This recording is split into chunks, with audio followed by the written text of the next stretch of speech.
कीटनाशक पी जीवन हारिले सीआरपीएफ जवान मृत जवान बालीगुड़ा नुआ साहिर अशोक कुमार बेहेरा पारिवारिक कलह जोगु से आत्महत्या करथिबा संदेह करा जाउछि। से जम्मू काश्मीर श्रीनगर रे पोस्टिंग थिबा जणा पड़छि। गतकाली जवान जनक निज घरे सोइथिबा समय सकाळु न उठिबारु सांगसाथी पुलिस को जणाइथिले।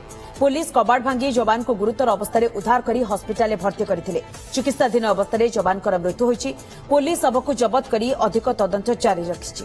इस संपर्क में अधिक सूचना आम सहित बालीगुड़ा प्रतिनिधि अजित नायक फोन लाइन जोड़ी। अजित एमती कौन घटिला जो जवान जनक ये आत्महत्या भली चरम पदक्षेप ग्रहण कले? किछि दिन पूर्वे से छुट्टी घर को आसते पारिवारिक कलह दीर्घ दिन धरी लगी रही जड़ा पड़ी जो से मानसिक दुश्चिंतार रोते गतकाली निज घर जो बालीगुड़ा सहर रही से कीटनाशक औषध पी घरे शोते सांगसाथी सका से न उठा से फोन उठे नथिले बार बार फोन करते पुलिस को खबर दि जाता। बालीगुड़ा पुलिस तत्काल से जवान को घरे पहुंची बहुत थर डाक देते से शुणी नथिले पुलिस एवं मजिस्ट्रेट को उपस्थित कबाड़ भंगा जाए बाहर कर गुरुतर अवस्था निकटस्थ बालीगुड़ा उपखंड हस्पिटाल भर्ती कर चिकित्साधीन अवस्था ही मृत्यु घटी जहाँ सूचना रही एने बालीगुड़ा पुलिस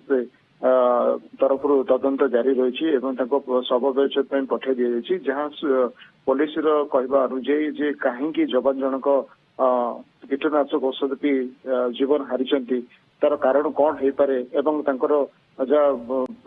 परिवार लोकों सहित कौन मतभेद थिला परिस्थिति से दुश्चिंतार रोते सब नहीं वर्तमान पुलिस खोलताड़ आरंभ कर। ओके स्थिति पर नजर रखिता बहुत बहुत धन्यवाद अजित आपनकर तमाम सूचना पर।